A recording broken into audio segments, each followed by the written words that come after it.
Good morning students, class 10। कल 17 जनवरी में हमने आपको कृतिका से संबंधित फर्स्ट लेसन माता का अंचल जो श्री पूजन साहा द्वारा लिखित था उसके अंतर्गत हमने आपको 4 हेडिंग समझाई थी। लेसन था माता का अंचल।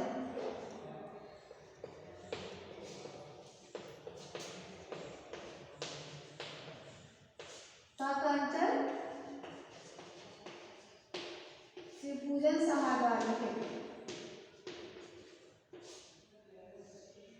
पुनः थोड़ा सा देखते हैं हमने कौन कौन सी 4 हेडिंग्स पढ़ी थी कल। लेखक का पिता के साथ अनेक गतिविधियों में भाग लेना, माँ के साथ भोलानाथ का संबंध, बच्चों की शैतानियाँ और खेल, और बच्चों के खेल में पिता का भाग लेना।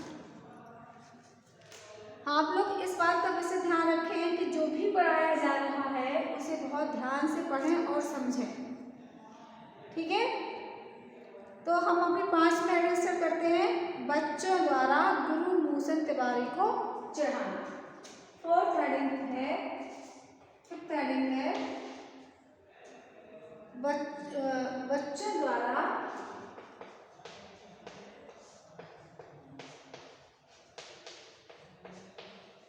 गुरु मूसन तिवारी को चढ़ाना।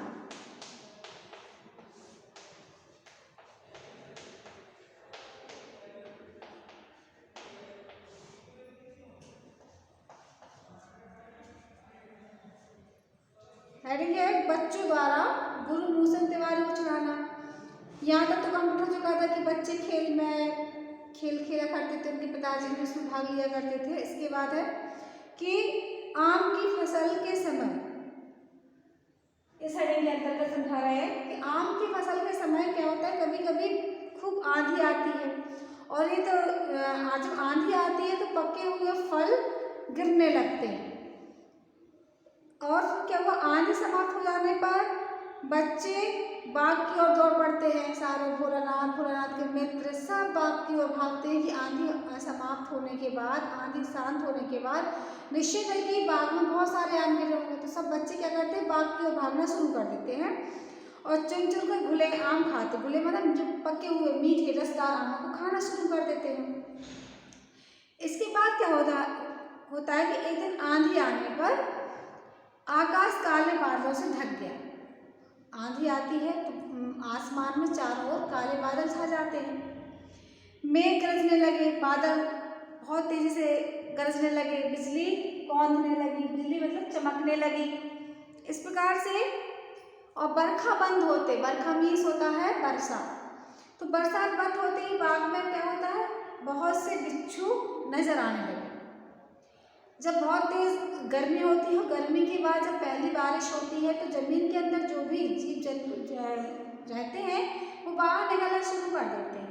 तो ऐसे ही जब आंधी आई, आंधी आने के बाद बरसात हुई, बरसात जैसे ही बंद हुई तो पूरे बाग बगीचे में सब जगह बिच्छू नजर आने लगे, बिच्छू दिखने लगे। तो बच्चों ने क्या किया, बच्चे डर के भागे। इस प्रकार एक उसमें बच्चों के बीच में था बैजू। वह बड़ा ढीठ था, ठीक है। और बीच में मूसन तिवारी मिलकर जब सारे बच्चे बाग से घर की ओर भाग रहे थे, घर की ओर जा रहे थे, तो उसमें एक बैजू नाम का जो लड़का था वो कैसा थोड़ा ढीठ प्रवृत्ति का था, मतलब दूसरों को चिढ़ाता था। जब घर जा रहे थे तो उनके स्कूल मास्टर साहब थे मूसन तिवारी, वो उनको रास्ते में मिल जाते हैं और जैसे वो रास्ते में दिखे तो उन्हें देखकर चिढ़ाते हुए वो बोला कि बुढ़वा बेईमान मांगे करेले का चोखा। एक जो उक्ति है, कहावत है भोजपुरी में, बुढ़वा बेईमान मांगे करेले का चोखा, ये मूसन तिवारी ने कहा। सब बच्चों ने बैजू के सुर में सुर मिलाकर यही चिल्लाना शुरू किया। ऐसा होता है कि जब कोई किसी को चढ़ाता है, एक बच्चा बोलता है तो पीछे सारे बच्चे भी बोलने लगते हैं। इसी प्रकार से जब बैजू ने मूसन तिवारी को चढ़ाया कि बुढ़वा बेईमान मांगे करेले का चोखा, इस प्रकार से सारे बच्चों ने भी शुरू कर दिया चिल्लाना। तिवारी ने क्या कहा, तिवारी जी ने जब स्कूल खुला, पाठशाला खुली, तो वहाँ जाकर बैजू और भोलानाथ को पकड़ लाने के लिए कहा। कहाँ से घर से। ये दोनों बच्चे स्कूल नहीं आए, तिवारी जी ने उनको पहचान लिया था और उनसे कहा कि जाओ और दोनों बच्चों को, बैजू को और किसको, भोलानाथ को घर से पकड़ के लाओ। इस प्रकार से बैजू तो 9-2-11 हो गया, और 9-2-11 का मतलब होता है घर से भाग जाना। 9-2-11 का मतलब भाग जाना। तो जैसे ही बैजू को पता चला कि बच्चे स्कूल से, पाठशाला से पकड़ने के लिए आ रहे हैं, तो वो भाग जाता है, 9-2-11 हो जाता है और भोलानाथ पकड़ में आ जाता है, जिसकी गुरुजी ने खूब खबर ली मतलब डांट पड़ी, पिटाई लगी उसकी। इसके बाद बाबूजी ने जब यह हाल सुना कि भोलानाथ को डांट लग रही है स्कूल में, तो स्कूल जाते हैं, पाठशाला जाते हैं, और पाठशाला जाकर के भोलानाथ को अपनी गोद में उठाकर प्यार करने लगते हैं, स्नेह करने लगते हैं, पुचकारने लगते हैं। रास्ते में भोलानाथ के साथियों का झुंड मिला।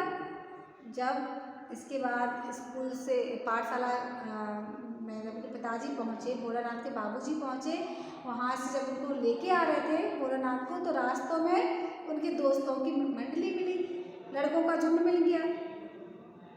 तो उस समय क्या, वह जो रोना गाना शुरू कर रहा था, अपने पिताजी की गोद में चढ़ा चढ़ा रो रहा था, और जैसे ही अपने दोस्तों को देखा तो उसने क्या किया, तो रोना धोना सब भूल गया और उसने उसका हंसना शुरू हो गया। उनको नाचते गाते देख करके भोलानाथ क्या हो गया, रोना भूल गया और क्या कि तुरंत बाबूजी की गोद से उतर करके अपने दोस्तों की मंडली में तान और सुर मिला करके गाने लगा। इस प्रकार बच्चों द्वारा गुरुभूषण तिवारी को चिढ़ाना, ये हेडिंग कंप्लीट होती है। इसके बाद आता है भोलानाथ और सांप का तमाशा, ये आखिरी हेडिंग है और इसी के आधार पे ये पूरे पाठ की रचना की गई है कि किस प्रकार से भोलानाथ सांप से डरता है और अपने माँ के आंचल में छिप जाता है। ठीक है, तो 5वीं हेडिंग आती है भोलानाथ और सांप का तमाशा।